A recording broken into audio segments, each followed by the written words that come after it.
হ্যাঁ, পাঠিয়ে দিন। সুইং ডোর ঠেলে যিনি ঘরে ঢুকলেন তার গায়ের রং বেশ কালো, পরনে ছাই রঙের ফুল শার্ট আর ওই রঙের প্যান্ট, পায়ে বাদামি রঙের বুট জুতো, কেনা চিনি দোকান থেকে কেনা। এক নজরে দেখে শঙ্কর্ষণ মনে মনে এসব ভাবল। বসুন। চেয়ারে বসতে বসতে ঘরের চারদিকটা একবার চোখ বুলিলেন মিস্টার তরফদার। বোধহয় যার সাহায্য নিতে এসেছেন তার অবস্থা আর পরিবেশ যাচাই করে নিচ্ছেন।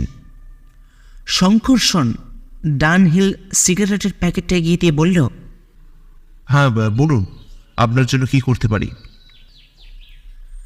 প্যাকেট থেকে একটা সিগারেট বার করে তরফদার ধন্যবাদ দিলেন।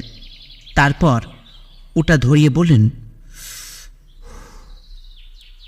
একটা চুরির কেসে আপনার কোম্পানির সাহায্য চাইছি শঙ্কর্ষণবাবু। ও আই সি। ইনস্যুরেট করা কোনো দামি জিনিসের ওপর? ভদ্রলোক মাথা দোলালেন। কিন্তু পুলিশের সাহায্য নিচ্ছেন না কেন? মানে শঙ্কর্ষণবাবু, দেখুন, পুলিশকে জানানো হয়ে গিয়েছে, কিন্তু এসব আমরা নিজেরাই ইনভেস্টিগেট করে থাকি। আমাদের মনে হচ্ছে চুরিটা ভেতরের মানে জানাশোনার মধ্যেই কেউ করে থাকবে, তাই পুলিশের পাশাপাশি বাইরের কাউকে দিয়েও আমরা একটা বেসরকারি তদন্ত করাতে চাইছি শঙ্কর্ষণবাবু। তাছাড়া ভদ্রলোক মুচকি এসে বললেন, পুলিশের ওপর আজকাল মানুষ আর আস্থা রাখতে পারছে না। বেশ, তা কি চুরি হয়েছে সেটা বলুন তো। আর কত টাকারই বা ইন্স্যুরেন্স করা ছিল ওটার ওপর? আসলে একটা রাধা গোবিন্দের যুক্তি মূর্তি ছিল, প্রায় বিগতখানেক লম্বা, নিটোল সোনা। গোবিন্দর দু চোখে আবার হিরে বসানো। 5 লাখ টাকার ইন্স্যুরেন্স ছিল শঙ্কর্ষণবাবু। বাপরে, 5 লাখ টাকার প্রিমিয়াম তো কম নয়। তা কতদিন আগে ইন্স্যুর করা হয়েছিল? সেইখানেই তো সমস্যা, মাত্র 1 বছর। কোয়ার্টারলি প্রিমিয়াম 3টে দিয়েছেন, চতুর্থটা আসছে মাসে দেওয়ার কথা, আর তারই মধ্যে দেখুন কি ঘটে গেল একটা। শঙ্কর্ষণ আবার ভুরু কোঁচকাল, তারপর একটা সিগারেট ধরিয়ে বলল, আচ্ছা, আমাকে গোড়া থেকে একটু বলুন তো। বেশ, শুনুন। আমাদের ক্লায়েন্ট হচ্ছেন অরিন্দম শীল। আইরিটোলার শীলদের নাম আপনি হয়তো শুনে থাকবেন। খুব বনিদি বাড়ি। ইংরেজ আমলে এদের পূর্বপুরুষরা শুধু খেতাবি পাননি, অনেক সুযোগ সুবিধাও পেয়েছেন। লোহা লক্করের ব্যবসা ছিল, বুঝলেন। তা কলকাতার অন্যতম ধনী এবং অভিজাত পরিবার বলেই তারা খ্যাতির নাম ছিল। স্বাধীনতার পর থেকেই অবস্থা পড়তে শুরু করে। তো গত 30 বছরে অনেকটাই উলটপালট হয়ে গেছে শঙ্কর্ষণবাবু। রেস আর ফটকাবাজিতে জলের মতন টাকা বেরিয়ে যেতে শুরু করে। তবে বনিদি চাল চলন ওনাদের একেবারেই কমেনি। 2-4টে কোম্পানির শেয়ার হোল্ডারও হলেন অরিন্দম শীল। একটার ডিরেক্টর বোর্ডও বটে। পড়তি অবস্থা হলেও এখনও যা সম্পত্তি আছে তাতে অনেক লোকের কি হার মানিয়ে দিতে পারেন শঙ্কর্ষণবাবু। মস্ত জমি নিয়ে যে বাড়িটা আছে তারই দাম প্রায় কোটির ওপর হবে। পুরাতন আমলের বাড়ি, খাঁটি মশলায় তৈরি, এখনো বেশ মজবুত আছে। যা হোক, সে কথা। তো ওই রাধা গোবিন্দ মূর্তি বানিয়েছিলেন অরিন্দম শীলের পিতামহ জয়কৃষ্ণ শীল। তিনি ইংরেজের কাছ থেকে খেতাবও পেয়েছিলেন। তিনি শীল বংশের প্রথম উদ্যমী পুরুষ যাকে বলা যেতে পারে। ব্যবসার পত্তনও তো উনিই করেছিলেন। তা খুব সমারোহ করে ওই যুগল মূর্তি উনি প্রতিষ্ঠা করেছিলেন জয়কৃষ্ণ শীল। তো অনেক খোঁজ খবর করে শ্রী শ্রী মায়ের জন্মস্থান জয়রামবাটি থেকে একজন নিষ্ঠাবান ব্রাহ্মণ পুরোহিতকে ডেকে এনে জমি যাওয়া দিয়ে বসতি স্থাপনও করিয়ে দিয়েছিলেন ওই জয়কৃষ্ণশীল। তো পূর্বপুরুষের তারই ওই বিগ্রহে পুজো করছে। এখন যিনি পূজারী তার নাম জনার্দন ভট্টাচার্য। বয়স তরুণ না, ওই 60-এর কাছাকাছি। গত 30 বছর ধরে তিনি অনবরত পুজো করে চলেছেন ওই বাড়ির যুগল কৃষ্ণকে। এই বলে কিছুক্ষণ থামলেন তরফদার, আবার একটু নিজের ভাবনাগুলোকে গুছিয়ে বলতে শুরু করলেন। গত 15 তারিখে সন্ধ্যাবেলায় ওই অরিন্দম শীল, তার স্ত্রী আর তার ওই 2 পুত্রবধূ ছিলেন ওই ঠাকুর ঘরে উপস্থিত ছিলেন। জনার্দন ভট্টাচার্য যথারীতি আরতি করছিলেন। তা অরিন্দম শীলের হঠাৎ কেমন যেন একটা সন্দেহ হয়। তিনি ঠাকুর মশাইকে বিগ্রহ ভালো করে দেখতে বলেন। আর দেখুন, তারই সন্দেহ কেমন ঠিক হয়ে গেল। ওটা আসল বিগ্রহ নয় শঙ্কর্ষণ বাবু, ওটা ছিল নকল বিগ্রহ। এমনকি চোখে 2 হীরের জায়গায় বসানো আছে কাঁচের টুকরো। এবার ভেবে দেখুন তো একবার। শঙ্কর্ষণ বাধা দিয়ে বলল, দেখুন, এটাও তো হতে পারে যে 15 তারিখে ধরা পড়লেও এই অদল বদল ব্যাপারটা অনেকদিন আগেই ঘটেছে, কেউ খেয়াল করেনি। দেখুন, পুরোহিত যখন পূজা বা আরতি করেন তখন বাড়ির লোক মানে কেউ না কেউ তো সেখানে থাকবেন। তাই তো শুনেছি। 15 তারিখে আরতির সময় অরিন্দম শীল, তার স্ত্রী এবং তার 2 পুত্রবধূ ঘরে ছিলেন বললেন আপনার কথা অনুযায়ী। কিন্তু এখন প্রশ্ন হচ্ছে, রোজই কি তারা তাহলে ওখানে থাকেন নাকি? যতদূর আমার জানা রোজ থাকেন না শঙ্কর্ষণ বাবু। সেদিন রাস পূর্ণিমার উৎসব চলছিল। তবে অন্যদিন কে থাকেন এই পুজো বা আরতির সময়? সাধারণত অরিন্দমশীল তার স্ত্রী থাকেন, পুত্রবধূরা কাজকর্মে ব্যস্ত থাকেন। বুঝতেই পারছেন, বড় লোকেদের বড় বড় ব্যাপার। তবে তিনি কিছুদিন ধরে অসুস্থ হয়ে পড়েন। তবে মিসেস শীল মানে ওই অরিন্দমশীলের স্ত্রী কিছুদিন একটু অসুস্থ হয়ে পড়েন। বাতের ব্যথায় ভুগছেন, বেশি হাঁটাচলা করতে পারেন না, তাই রোজ থাকতে পারেন না। পুত্রবধূরা কেউ একজন তার পুজোর যোগান দেন। অরিন্দমশীল মাঝে মাঝে পুজোর সময় থাকেন। মানে শুনেছি সন্ধ্যাবেলা আরতির সময় খুব জরুরি দরকার ছাড়া উনি ওখান থেকে নড়েন না। তা ঠাকুর মশাই পূজা বা আরতির সময় কেউ কেউ ওকে একা রেখে 2-5 মিনিটের জন্য বাইরে বেরিয়েছেন, ধরুন কিছু আনতে? না, তা ঠিক বলতে পারবো না শঙ্কর্ষণ বাবু। আমার মনে হয় আপনি তদন্তের ভার নিয়ে সব প্রশ্নের উত্তর আপনি পেয়ে যাবেন। পুলিশ ঠাকুরমশাইকে সন্দেহ করছে, তার বাড়িতে সার্চ করতেও গিয়েছিল, বুঝলেন। তিনি এখন জামিনে আছেন। অরিন্দমশীল অবশ্য বলেছেন ঠাকুরমশাই দীর্ঘকাল পূজা আর্চা করছেন, ধার্মিক মানুষ এবং সৎ বটে, তাকে তিনি সন্দেহ করতে পারেন না। কিন্তু মানুষ অবস্থার বিপাকে কখন যে কি করে বসে সেটা কি করে বলি বলুন তো শঙ্কর্ষণ বাবু। আচ্ছা, অবস্থার বিপাকে বলছেন কেন? শঙ্কর্ষণ আবার ভুরু কোঁচকাল। দেখুন শঙ্কর্ষণ বাবু, ঠাকুরমশাইয়ের একমাত্র ছেলে একটা সওদাগরি অফিসে কাজ করত। আজ 1 বছর হলো সেখানে লক আউট হয়েছে। ঠাকুরমশাইয়ের ছেলের বিয়েও দিয়েছিলেন, 2 নাতনিও আছে। খুব টানাটানি চলছে, বুঝতেই পারছেন। শিলবাড়িতে পুজো করে তো যথেষ্ট অর্থ রোজগার করতে পারেন না, তা সারা মাসটা চালাবেন কি করে? I see. ভালো কথা, আপনি যদি আসল মূর্তি উদ্ধার করতে পারেন তবে আমাদের কোম্পানির তরফ থেকে 10,000 টাকা পারিশ্রমিক আপনাকে দেওয়া হবে। এই নিন কোম্পানির লিখিত চুক্তি। পোর্টফোলিও থেকে টাইপ করা একটা কাগজ বার করে তিনি শঙ্কর্ষণের হাতে ধরালেন। কাগজটা চোখ বুলিয়ে শঙ্কর্ষণ বলল, কিন্তু এ ব্যাপারে শিলবাড়ির পূর্ণ সহযোগিতা কিন্তু আমার দরকার হতে পারে তরফদার বাবু। অরিন্দম শীল কিন্তু আমার তদন্তে বাধা দিতে পারেন।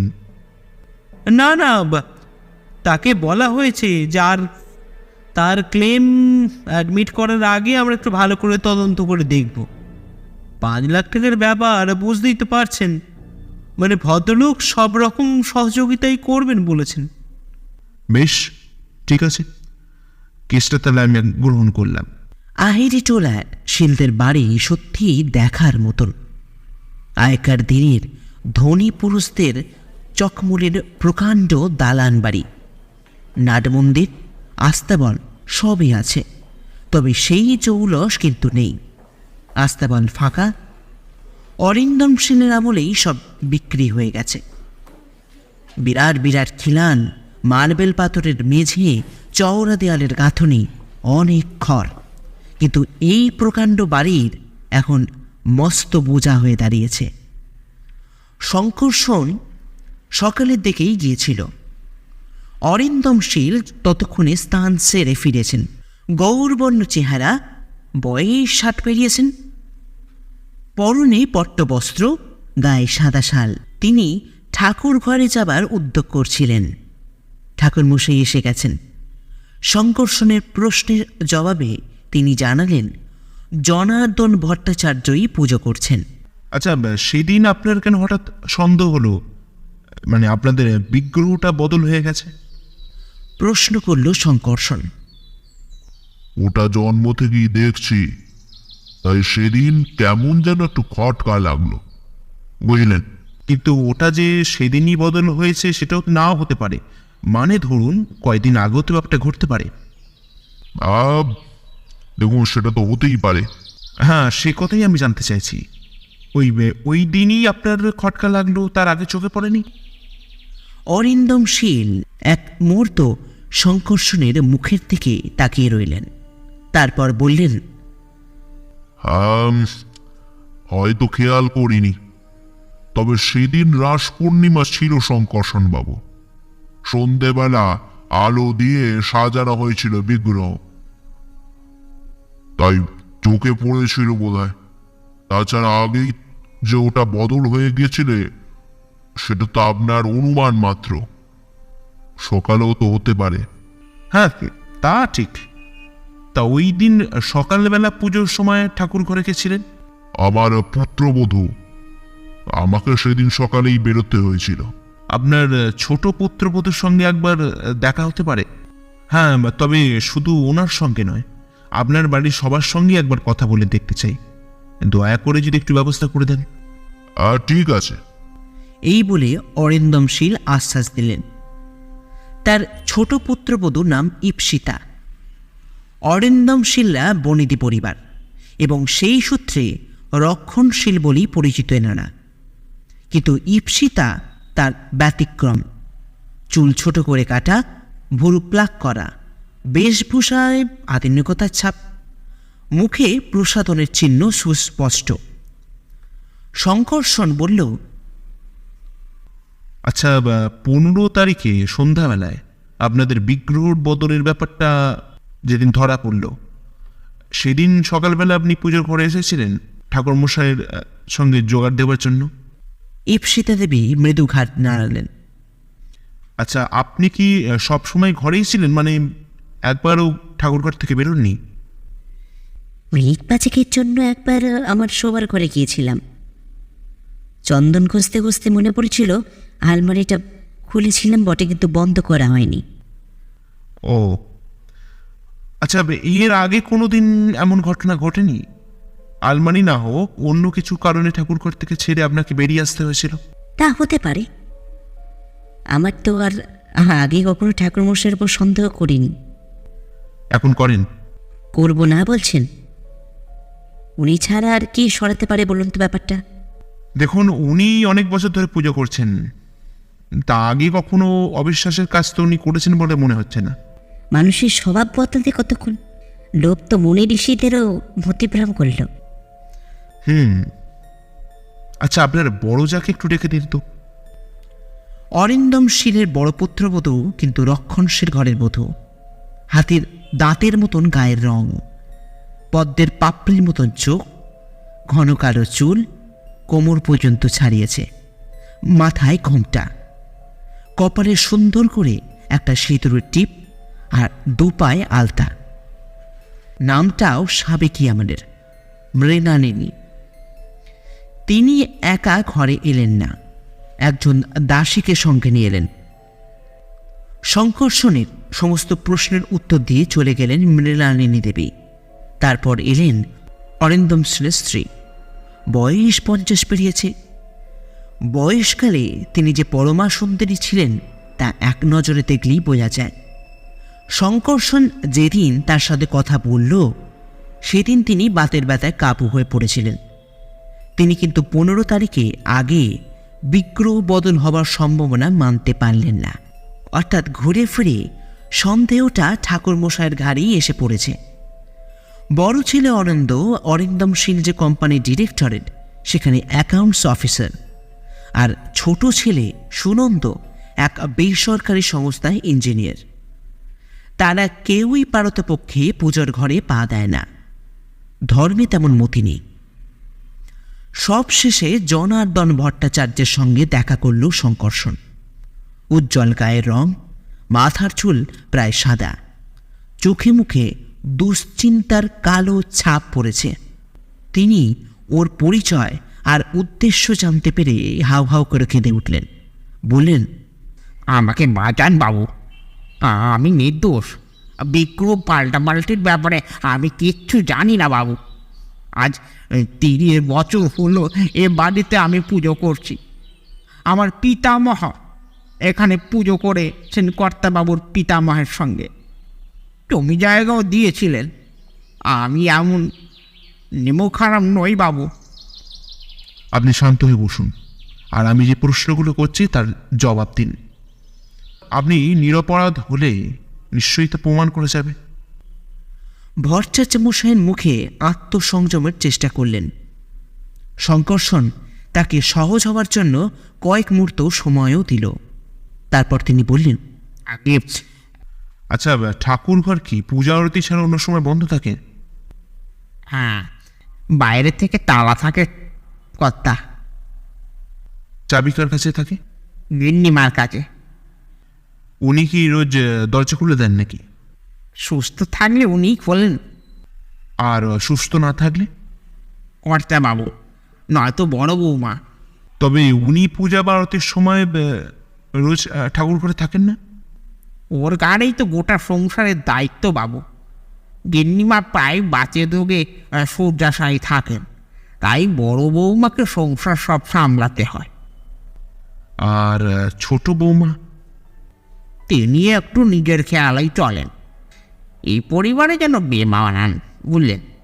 আসলে উনি ছোটবাবুর দাদার ওই অফিসেরই কাজ করতেন, ওখানেই তাদের ভাব পরে বিবাহ। কর্তাবাবু আর গিন্নিমাও একটু মত ছিল না এই বিবাহতে, কিন্তু ছোট দাদাবাবু তাদের কথা শোনেনি। ছোট বৌমাকে তেমন নজরে দেখেন না কর্তাবাবু, তাই বোধ হয় সংসারে কোনো ব্যাপারে ছোট বৌমার আগ্রহ একটু কম। কিন্তু আপনার পূজা বা আরতির সময় দরকার হলে উনি তো থাকেন, আপনাকে তো জোগাড় যন্ত্রও করে দেন। তা কেন দেবেন না? হিন্দু ঘরের মেয়ে, ঈশ্বরের মতি তো থাকবেই বাবু। আচ্ছা, বড় ছেলে মানে আনন্দবাবু, আপনার কর্তাবাবু যে কোম্পানির ডিরেক্টর সেখানেই কাজ করেন, তার আবার কিছু বদ খেয়ালও আজই শুনেছি তো। মানে একটু আধটু খেয়াল তো থাকবেই বাবু, তবে নেশা ভাঙ করেন না। আমি খোঁজ নিয়ে জেনেছি বাজারে তো ওর অনেক ধার দেনা রয়েছে। শঙ্কর্ষণ যেন চিন্তা করতে করতে বলল, এদিকে আবার কোম্পানির অ্যাকাউন্টস অফিসার, টাকা পয়সা নিয়ে কারবার। কি বলছেন মশাই? না না, আমি সব সম্ভাবনাই ভেবে দেখছি। শুনলাম আপনার ছেলেও নাকি 1 বছর ধরে বাড়ি বসে আছে। হ্যাঁ, আর বলবেন না, ওইটাই তো চিন্তার কারণ। শিলবাড়ি থেকে যা পান তাতে সারা মাস চলে? তাই কি আর চলে বাবু? মাসোহারা অবশ্যই 150 টাকা থেকে বেড়ে 250 টাকা হয়েছে, কিন্তু 10 বছরের আগেও 150 টাকার যা মূল্য ছিল আজ 500 টাকার মূল্য সেটা নয়। তা 100 বার। তবে চলে কি করে আপনার? বাধা কয়েক ঘরের যজমান আছে, ভট্টাচার্য একটু আধটু জ্যোতিষশাস্ত্র টাস্ত্র জানি আর কি, তা থেকেই কিছু আসে। মাঝে মাঝে উপোস দিই, অভ্যাস হয়ে গেছে বুঝলেন, এইভাবেই চলে। ছেলের চাকরিটা থাকলে আর চিন্তা করতে হতো না। ছেলেকে নিজের পেশায় ঢোকালেন না কেন? একদম বসে না থেকে কিছু তো অন্তত করতে পারতো। আজকালকার ছেলে বাবু স্কুল টিস্কুলে পড়েছে, নামাবলি গায়ে দিতে তাদের গায়ে জ্বর এসে যায়। নতুন চাকরির আশাও নেই। স্ট্রাইক আর লক আউটে একটার পর একটা কোম্পানি বন্ধ হয়ে যাচ্ছে, আর সেই সঙ্গে সঙ্গে এক একটা পরিবারকে ঠেলে দিচ্ছে ধ্বংসের মুখে। আচ্ছা, শুনেছি আপনার স্ত্রী কঠিন রোগে ভুগছেন, তার ঠিক মতন চিকিৎসার জন্য নাকি অনেক টাকার দরকার। ভট্টাচার্য মশাই কোনো জবাব দিলেন না, ব্রবা দৃষ্টি দিয়ে তাকিয়ে রইলেন। ছোট ছেলে সুনন্দর সঙ্গেও কথা বলল শঙ্কর্ষণ। সে কিন্তু শঙ্কর্ষণকে বেশি পাত্তা দিল না। সে একজন ইঞ্জিনিয়ার, নিজের পদমর্যাদা সম্বন্ধে বিশেষ সচেতন। কয়েকদিন কেটে গেছে। শঙ্কর্ষণ ইতিমধ্যে নানান জায়গায় খোঁজখবর করেছে। মিস্টার তরফদার সেদিন ওর সঙ্গে দেখা করতে এলেন, কাজ কত দূর এগিয়েছে জানতে। ব্যাপারটা কি জানেন? আসলে বিগ্রহ বদল কার কীর্তি সেটা অনুভব করা খুব কঠিন কিছু নয়, কিন্তু সমস্যা হলো সেটা প্রমাণ করার বিষয়টা। কেন আপনি এরকম কেন বলছেন শঙ্কর্ষণবাবু? এই যে মানে এই কাজটা যে করেছে সে বাইরে কেউ নয়। ঠাকুরমশাইকেও আমি ঘরের লোক বলেই ধরেছি। দোতলার তালাবন্ধ ঘর থেকে বাইরে কেউ এসে বিগ্রহ বদল করে নিয়ে যাবে, আবার যাওয়ার সময় দরজার তালাটাও লাগাতে ভুলবে না, এটা বিশ্বাসযোগ্য নয়। তবে আমার বিশ্বাস এত তাড়াতাড়ি ওই সোনার বিগ্রহ বিক্রি করার চেষ্টা চোর করবে না, সেটা বুদ্ধিমানের কাজ হবে না। অমন একটা মূল্যবান বিগ্রহ যে কোনো বনিদি বা প্রখ্যাত পরিবারের সম্পত্তি কিংবা দুষ্প্রাপ্য সংগ্রহশালা থেকে সরানো হয়েছে, এই প্রশ্নটাই প্রথমে জাগবে ক্রেতার মনে। কাগজেও ওই ঘটনার লেখালেখি বিস্তর হয়েছে। মোটামুটিভাবে সবাই মানে সোনার উপর কারবারিরা ব্যাপারটা জেনে গেছেন। সুতরাং চোরকে সাবধানী হতে হবে। কিছুদিন গেলে ঘটনা যখন মানুষের মন থেকে মুছে যাবে তখনই সে তৎপর হবে। অবশ্যই এটা আমার সম্পূর্ণ নিজের ধারণা। তাই আমার মনে হয় বিগ্রহ এখনো বাড়িতেই রয়েছে, বাইরে পাচার হয়নি। কিন্তু অত বড় বাড়িতে ওটা খুঁজে পার করা যাকে বলে অসাধ্য ব্যাপার। তা বটে, তবে উপায় কি শঙ্কর্ষণবাবু? উপায় তো একটা করতেই হবে। আমি একটা মতলব করেছি। আগামী সন্ধেবেলা সবাইকে বসবার করে হাজির থাকতে বলবেন, ঠাকুরমশাইকেও আসতে বলবেন, অরিন্দম শীলকে বলবেন জরুরি দরকার, সবার উপস্থিত থাকার প্রয়োজন। আপনার কথা ওনারা ঠেলতে পারবেন না, আপনার নোটের ওপরই নির্ভর করছে ওদের 5 লক্ষ টাকা। ও আরেকটা কথা আপনাকে জিজ্ঞাসা করবো ভেবেছিলাম। আচ্ছা, অরিন্দম শীল এত বড় বাড়িটা রেখেছেন কেন? মানে ওটার মেনটেনেন্স খরচ, ট্যাক্স নিহাতি খুব একটা কম কিছু নয়। ভাড়া দিলেও তো বেশ কিছু টাকা ওনার হাতে আসতেই পারে। এমনিতেও ওর যে অবস্থা এখন পড়তেই দেখছি, বড় মানুষের ঠাট্টা মনে হয় এখন ওনাকে বেমানান। আর আমি খোঁজ নিয়েও জেনেছি বাজারে ধার দেনাও ওনার কম নয়। উনি বাড়িটা একটা অংশ কিংবা জমি বিক্রি করে বেশ তো অনেকটাই টাকা হাতে পেতে পারেন।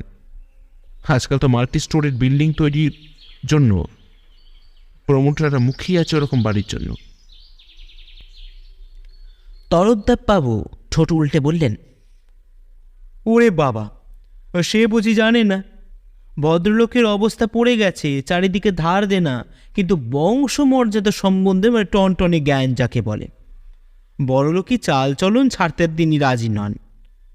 কথায় কথায় বলেই ফেললেন তার শরীরে নাকি নীল রক্ত বইছে। ভেবে দেখুন একবার শঙ্কর্ষণবাবু ব্যাপারটা। এ বাড়ি হলো তার বংশের ঐতিহ্য, কলকাতায় একটি ঐতিহাসিক বাড়ি। বেঁচে থাকতে তিনি এই বাড়ি কিছুতেই বিক্রি করতে রাজি নন। তবে ওই বুড়ো যতদিন বেঁচে আছেন ততদিনই, ছেলেরাও সব ঐতিহ্য মানবে না। বাপ চোখ বুঝলেই বাড়ি বেচে দেবে, হে আমি হলপ করে বলতে পারি শঙ্কর্ষণবাবু। সে যাগে, তবে ওই কথাই রইল, আগামীকাল সন্ধ্যাবেলা শিলবাড়িতে আমাদের সঙ্গে দেখা হচ্ছে আবার। তরফদার কথা রেখেছিলেন। অরিন্দম শীলকে বুঝিয়েছিলেন মিটিংটা জরুরি এবং সবাইকে থাকতে হবে। বসবার ঘরটা প্রকাণ্ড। দেয়ালে নামী শিল্পীদের আঁকা অয়েল পেন্টিং সযত্নে বিবর্ণ হয়ে গেছে। মেঝেতে খুব দামি কার্পেট বিছানো, অসংখ্য ফুটো চোখে পড়ে। মেহগিনি কাঠের সাবেকি আমলের সব চেয়ার, রং বার্নিশ উঠে গেলেও কৌলিনত্ব হারায়নি। শঙ্কর্ষণ এবার চেয়ার ছেড়ে উঠে বলতে শুরু করল। এবারের ঠাকুর ঘর থেকে আসল রাধা গোবিন্দর মূর্তি খোয়া যাওয়ার ব্যাপারে মিস্টার তরফদার আমার সঙ্গে যোগাযোগ করেছিলেন। মূর্তিটি প্রাচীন এবং নিরেট সোনার, গোবিন্দ দুচোখে আবার হিরে বসানো। অরিন্দমবাবু ওটা 5 লক্ষ টাকায় বিমা করিয়েছিলেন। মূর্তি খোয়া গেছে টের পেয়ে তিনি থানায় অভিযোগ করেন। সেই সঙ্গে বিমা কোম্পানির কাছেও 5 লাখ টাকা দাবি করেছেন।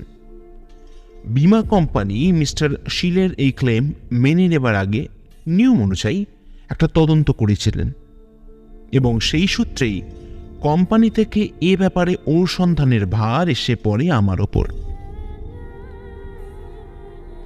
শঙ্কর্ষণ একটু থামল, তারপর উপস্থিত সবার মুখের ওপর চোখ বুলিয়ে বলল, এই ঘটনায় আমার মনে কয়েকটা প্রশ্ন জেগেছে, সেগুলো আপনাদের সামনে আমি রাখছি। 15 তারিখ সন্ধ্যাবেলা মিস্টার শীল আবিষ্কার করলেন যে ওটা আসল বিগ্রহ নয়, নকল। সকালবেলা তার মনে সন্দেহ হয়নি, কারণ সেদিন সকালবেলা তিনি ঠাকুর ঘরে যাননি। তবে তিনি স্বীকার করেছেন বিগ্রহ আগেও বদল হতে পারে। দ্বিতীয় প্রশ্নটা মনে আসে, তা হলো এই কাজ বাইরের কারোর দ্বারা হয়নি। ঠাকুরঘরে যাদের অবাধ স্বাধীনতা তাদের পক্ষেই বিগ্রহ বদল করা সম্ভব। প্রথমে জনার্দন ভট্টাচার্যের কথাই আসা যাক। তিনি হলেন বিগ্রহের পূজারী, অনেক বছর ধরে পুজো করছেন। আর পুজো বা আরতির সময় বাড়ি কেউ না কেউ ঘরে থাকেন, তবে অল্প সময়ের জন্য তারা যে বাইরে যান না এমন কিন্তু নয়, আপনাদের কথা অনুযায়ী বোঝা যায়। ভট্টাচার্য মশাই গায়ে চাদর জড়িয়ে মন্দিরে আসেন এবং ঘরে যখন কেউ নেই তখন মূর্তি বদল করে আসল বিগ্রহ চাদরের আড়ালে লুকোতে তার অসুবিধা কিছু হয় না। আরও একটা কথা, বাইরের কেউ ওকে টাকা দিয়ে হাত করে বিগ্রহ হাতিয়েছেন এই সম্ভাবনাও কিন্তু উড়িয়ে দেওয়া চলে না। না না, আমি অমন কাজ করিনি। জনার্দন ভট্টাচার্য প্রায় আর্তনাদ করে উঠলেন। ডান হাত মুখে তুলে নিরস্ত করে শঙ্কর্ষণ বলতে লাগলো, জনার্দন ভট্টাচার্যের সুযোগ এবং সুবিধা দুই ছিল। এবার প্রশ্ন হতে পারে, গত 30 বছর ধরে তিনি তো পূজা আর্চা করে চলেছেন, তার বাপ ঠাকুরদাও নাকি একই মন্দিরের এবং একই বিগ্রহের পুজো করছেন। এখন এমন অবিশ্বাসের কাজ তিনি করবেন কেন? হ্যাঁ, এটা ঠিক যে পরিবেশ মানুষকে বদলায়। ভট্টাচার্য মশাইয়ের ছেলের 1 বছর ধরে চাকরি নেই, ঘরে পুত্রবধূ আর 2 নাতনি, স্ত্রীর আবার কঠিন অসুখ, চিকিৎসার জন্য তার অনেক টাকার অপ্রয়োজন। শিলবাড়ি থেকে যা মাসোহারা পান তাতে সারা মাস ভালো করে চালানো একেবারে সম্ভব নয়। সুতরাং অভাবে পড়ে সোনার বিগ্রহ সরাবার চিন্তা তার মাথায় আসা মোটেই আশ্চর্য কিছুই নয়। কিন্তু তার অনুকূলেও দু একটা যুক্তি আছে যা উপেক্ষা করা যায় না। যেমন, এই ঘটনায় পুলিশ প্রথমেই তাকে সন্দেহ করবে, তার সুযোগ সুবিধাও আছে, এবং তার বর্তমান অবস্থার কথা কারোর অজানা কিছু নয়। এটা জেনেও কেন মর্তাজ মশাই এমন কাছাকাছি করবেন? ওই মূর্তি বিক্রি করাও তার পক্ষে খুব একটা সহজ কিছু হবে সেটা তো একেবারেই মেনে নেওয়া যায় না। আর দ্বিতীয়ত হলো, ঠাকুর ঘরে পূজা আর আরতির সময় ছাড়া মর্চাই মশাই কিন্তু ঢোকেন না, দরজায় তালা থাকে। কিন্তু বাড়ির কেউ কোনো অন্য সময় ও ঘরে ঢুকতে পারেন, এমনকি তালার একটা ডুপ্লিকেট চাবি যে কেউ উড়িয়ে নিতে পারেন, এটাও ঠাকুর মশাইয়ের পক্ষে একটা যুক্তি। তার সুযোগ বাড়ির অন্যদের তুলনায় অনেক সীমিত। শঙ্কর্ষণ আবার থামল। জনার্দন ভট্টাচার্যের মুখে ফুটল কৃতজ্ঞতার চিহ্ন। এবার আমি অরিন্দম শীলের বড় ছেলে আনন্দবাবুর কথায় আসছি। তার বাবা যে কোম্পানির ডিরেক্টর, সেখানকার তিনি অ্যাকাউন্টস অফিসার, অর্থাৎ টাকা পয়সা লেনদেন বা হিসেবপত্রের ভার তার ওপর। আমি খোঁজ নিয়ে জেনেছি ওই কোম্পানির অবস্থা একেবারেই ভালো নয়। কর্মচারীরা ঠিক মতন মাইনেও নাকি পাচ্ছেন না। আনন্দবাবুর আবার ঘোড়ার মাঠের একটু নেশা আছে, ধারধোনাও কম কিছু নেই। তাই সংকট থেকে উদ্ধার পাওয়ার জন্য ওই সোনার বিগ্রহ সরিয়ে ওখানে একটা মেকি মূর্ত বসিয়ে দেবার মতলব তার মাথায় যদি আসেও, তাহলে খুব একটা আশ্চর্য আমি হব না। আনন্দবাবুর স্ত্রীকেও কখনো কখনো ঠাকুরঘরের দরজা খুলতে হয়, বিশেষ করে শাশুড়ি মা যখন অসুস্থ থাকেন কিংবা শ্বশুরমশাই ব্যস্ত থাকলে তিনি চাবি দিয়ে তালা খোলেন। স্বামীকে বিপদের হাত থেকে উদ্ধার করার জন্য পতিব্রতা স্ত্রীরা উঠতে পারেন না এমন কোনো কাজ কিন্তু নেই। শুনেছি তার ধর্মে খুব মতি। তিনি স্বামীর মঙ্গল তার কাছে জগৎ সংসারের থেকে সবচেয়ে বড়। শঙ্কর্ষণ লক্ষ্য করল ঘুমটার আড়ালে আনন্দবাবুর স্ত্রীর দু চোখ থেকে যেন আগুন গড়াচ্ছে। এবার আমি আসি ছোট ছেলে সুনন্দের কথায়। তিনি একটা বেসরকারি কোম্পানিতে কর্মরত ইঞ্জিনিয়ার। ইচ্ছেই হোক বা অনিচ্ছেই হোক, একটা বড় অঙ্কের টাকার গোলমেলে তিনি জড়িয়ে পড়েছেন। তাকে হয়তো মোটা টাকা খোসরা দিতে হতে পারে, ব্যাপারটা অবশ্যই মিটে যেতেও পারে। কিন্তু তা যদি না হয়, তবে অত টাকা কোথা থেকে তিনি জোগাড় করবেন? তার স্ত্রীরও ঠাকুর ঘরে অবাধ যাতায়াত। বড় জাগে সাহায্য করার নাম করে তিনিও ঠাকুর ঘরের দরজা খুলতে পারেন। তার সঙ্গে কথা বলে মনে হয়েছে তিনি একজন প্র্যাকটিক্যাল মহিলা। স্বামীকে সাহায্য করার জন্য ওই বিগ্রহ সরাতে অনুশোচনা বোধ হবে এমন সেন্টিমেন্টাল তিনি কিন্তু নন। শঙ্কর্ষণ এবার একটু থেমে তারপর ঘরের অন্যান্য মানুষের দিকে তাকিয়ে আবারও বলতে শুরু করল। আমি আগেই বলেছি বিগ্রহ 15 তারিখের আগে, ধরা যাক 12, 13 কিংবা 14 তারিখে বদল হয়েছে। কেন তা বলছি? আসল বিগ্রহের একটা রেপ্লিকা বা অবিকল প্রতিমূর্তি দরকার ছিল অপরাধীর। যেহেতু আসল মূর্তি কারিগরকে দেওয়া সম্ভব নয়, নিশ্চয়ই ওটার একটা ছবি কিংবা ফটো সেখান থেকে নকল করে মূর্তিটা বানানো হয়েছে। বাড়ির কারো সাহায্য ছাড়া এটা তো সম্ভব নয়।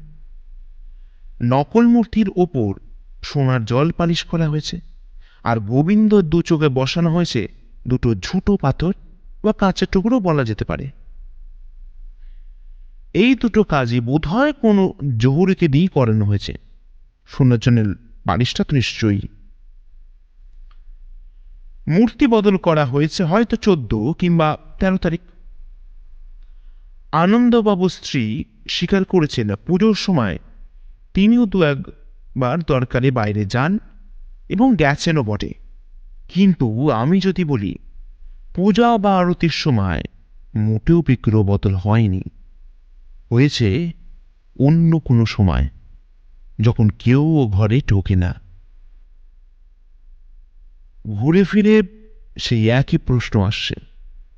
ঠাকুর ঘরে যেতে বাধা নেই এমন কেউ ওটা সরিয়েছেন।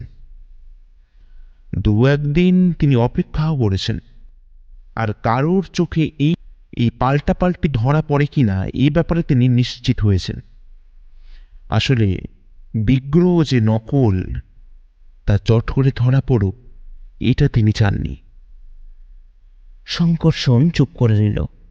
ঘরের মধ্যে অখণ্ড নিস্তব্ধতা। অবশ্যই আমার অনুমান ভুলও হতে পারে। শঙ্কর্ষণই নিস্তব্ধতা ভঙ্গ করল। অর্থাৎ বিগ্রহ বদল আগে না হয়ে 15 তারিখও হতে পারে, এবং তা সকালে পুজোর সময়। সেক্ষেত্রে ভট্টাচার্য মশাই সন্দেহমুক্ত নন। কি বলেন ভট্টাচার্য মশাই? আবার দুপুরের দিকে সবাই যখন একটু গড়িয়ে নিচ্ছেন তখনও হতে পারে। অবশ্যই বিগ্রহ কবে বা কখন বদল হয়েছে সেটা বলা খুব কঠিন। তা কারোর পক্ষে সমর্থন কিংবা বিপক্ষ কাজ করতে পারে। তা যদি হতো তবে সঠিক দিন কোন মস্ত একটা ফ্যাক্টর হয়ে দাঁড়াতো। একমাত্র পূজা বা আরতির সময় ছাড়া অন্য কোনো সময় বিগ্রহ বদল হয়ে থাকলে ভট্টাচার্য মশাই নির্দোষ। সবার মুখের ওপর আবারও চোখ বুলিয়ে শঙ্কর্ষণ বলল, আশা করি আমার কথা সবাই বুঝতে পারছেন, আর সেখানে কেউ সন্দেহের বাইরে নন। আরও একটা কথা বলি, আমার দৃঢ় বিশ্বাস সোনার বিগ্রহ এখনো বাড়িতেই আছে। ওটাকে লুকিয়ে রাখা হয়েছে। সমস্ত বাড়িতে তল্লাশি চালালে ওটা নিশ্চয়ই পাওয়া যাবে। একজনের দু চোখের পাতা যেন ঘন ঘন নড়ে উঠল। সেটা শঙ্কর্ষণের দৃষ্টি এড়াল না। শেষের কথাটা তাকে উদ্দেশ্য করেই বলল, আপনারা এবার যে যা ঘরে যান, আমি বাড়ির কর্তার সঙ্গে একান্তে কিছু কথা বলতে চাই। এই বলে চুপ করল শঙ্কর্ষণ। আস্তে আস্তে সবাই বেরিয়ে গেল। সবার চোখে মুখেই বিদ্বেষের চিহ্ন ফুটে উঠেছে। শুধু ভট্টাচার্য মশাই ব্যতিক্রম। তার মুখ ভাবলেশহীন। ঘরে এখন অরিন্দমশীল, মিস্টার তরফদার আর শঙ্কর্ষণ। ব্যাপারটা এখন বুঝতে পারছি মিস্টার শীল। বিগ্রহ বদল বাইরের কারোর দ্বারা হয়নি। আমি যুক্তি দিয়ে প্রমাণ করতে চাইছিলাম কেউ সন্দেহমুক্ত নন, এমনকি আপনার স্ত্রীও নন। কি বলছেন কি? আপনার কি মাথাটা খারাপ হয়ে গেল নাকি?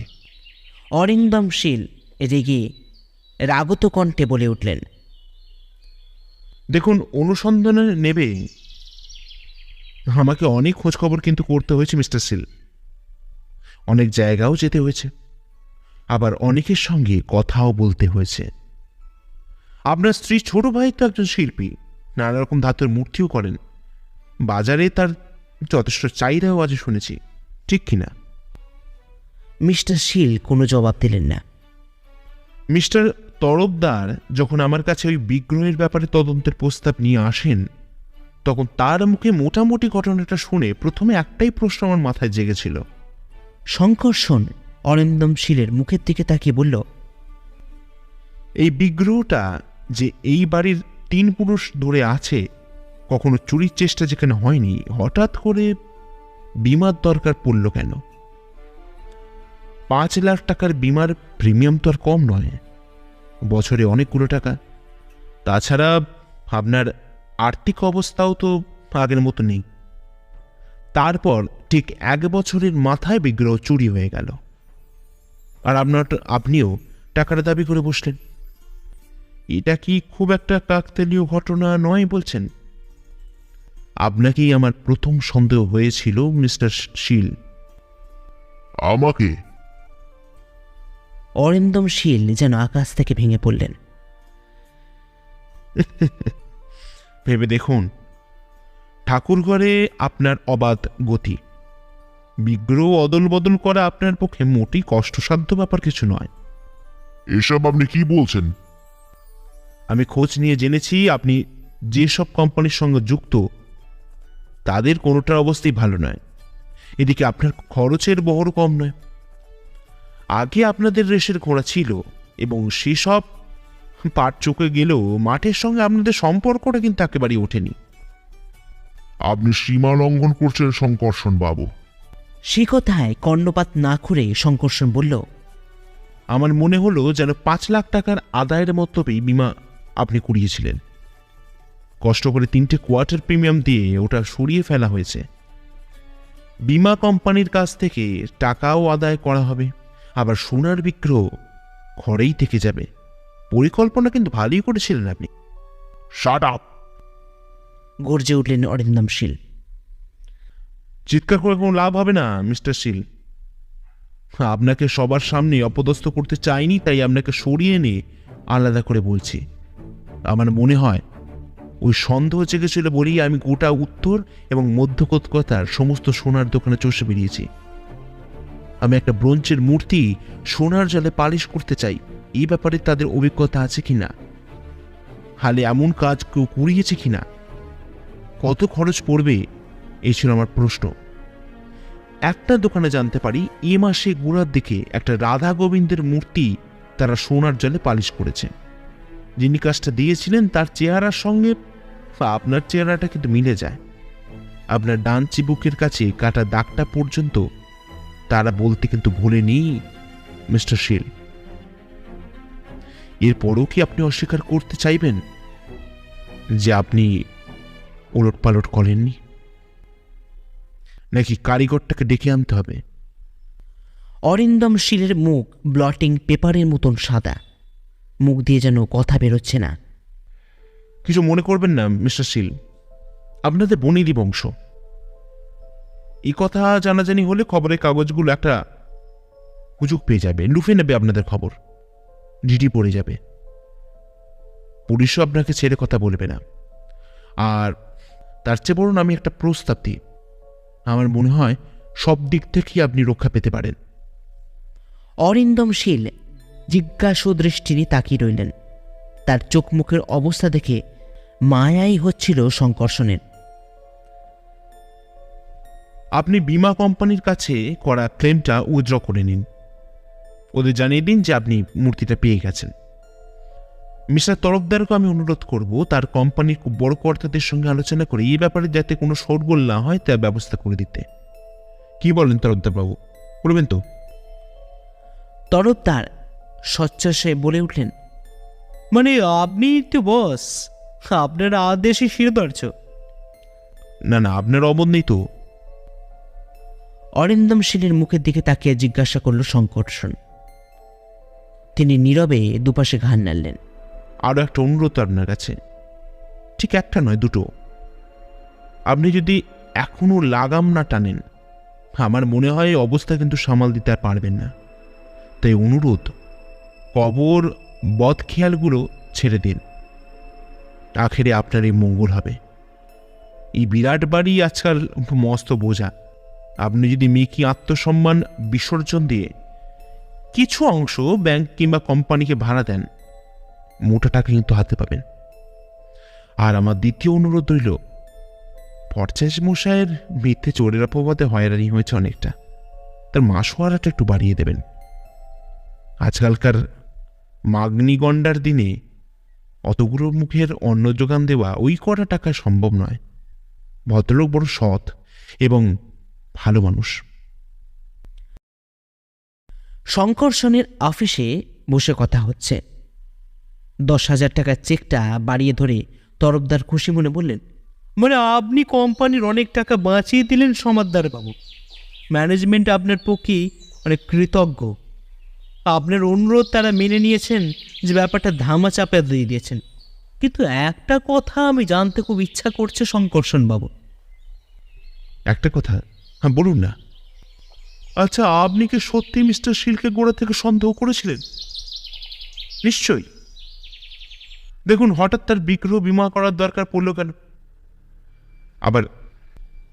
আবার বিমা করার 1 বছরের মধ্যেই ওটা খোয়া গেল, আর মিস্টার শীল 5 লাখ টাকা ক্লেম করে বসলেন। এটা আমার কাছে খুবই সন্দেহজনক বলে মনে হলো, যেন ছকে বাঁধা একটা পরিকল্পনা। কিন্তু অনুমান দিয়ে তো আর কেসের কিনারা করা যায় না, তার জন্য চাই প্রমাণ, আর সেটাই সমস্যা হয়ে দাঁড়িয়েছিল। কেন শঙ্কর্ষণবাবু? প্রমাণ তো আপনি জোগাড় করে দিয়েছেন। সেটা আমি বলেছি। মানে? আরে উত্তর আর মধ্য কলকাতায় মিলে সোনার দোকান তো আর কম নয়, অত দোকানে কি ঢু মারা সম্ভব নাকি? আপনার কথা আমি কিছু বুঝতে পারছি না সমদ্দারবাবু, আমি একবারে বোকা বনে যাচ্ছি। নকল মূর্তিটা যে সোনার জলে পালিশ করা, সেই কথা আপনার মুখেই শুনেছিলাম। ও কাজ নিখুঁতভাবে সোনার দোকানেই করা যায়, তাই আমি আন্দাজে একটা ঢিল ছুঁড়েছিলাম মাত্র। আর উনি ভাবলেন সত্যিই আমি সেই দোকানের খোঁজ পেয়েছি। সেই সঙ্গে ডান চিবুকের কাটা দাগটা উল্লেখ করায় তিনি ভাবলেন ধরা পড়ে গেছেন। মাই গড, আপনি তো সাংঘাতিক মানুষ মশাই, ধাপ্পা দিয়ে কাজ হাসিল করে নিলেন। আর কি উপায় ছিল বলুন তো? উনি কি নিজে থেকে নিজের অপকর্মের কথা আমাদের সামনে তুলে ধরতেন নাকি? কিন্তু ওকে যদি কোড়া থেকে সন্দেহ করেছিলেন, তবে সেদিন ওই মিটিংয়ের কি দরকার ছিল? সবাই যে ও কাজ করে থাকতে পারেন এমন বিশ্লেষণই বা আপনার কি দরকার ছিল? ছিল, ওটা হলো মনস্তত্ত্বের ব্যাপার। মিস্টার সিলির ওপর মানসিক চাপ সৃষ্টি করার জন্যই আমার ওরকম নাটক করা। শুধু ভট্টাচ মশাই নন, বাড়ির অন্যদের ওপরও সন্দেহ সৃষ্টি করে ওকে বেসামাল করাই ছিল আমার প্রধান উদ্দেশ্য। স্বাভাবিকভাবেই নিজের পরিবারের লোকেদের ওপর তার দুর্বলতা থাকবেই, তাদের অনিষ্ট নিশ্চয়ই তিনি চাইবেন না, ফলে তার মনে একটা বিভ্রান্তির সৃষ্টি করা। আপনি লক্ষ্য করেননি আমার বক্তৃতার মাঝে ওর দৃষ্টিতে ফুটে উঠছিল শঙ্কার ছাপ। তারপরই সোজাসুজি ওর দিকে বান ছুড়লাম, ব্যাস কুপকাত। আপনাকে তবে মনস্তন্ত্র নিয়ে পড়াশোনা করতে হয়েছে মশাই। তরফদার পরিহাস তরল কণ্ঠে বললেন। নিশ্চয়ই, ভালো গোয়েন্দা হতে গেলে একজন ভালো মনস্তত্ত্ব হতে হয় মিস্টার তরফদার।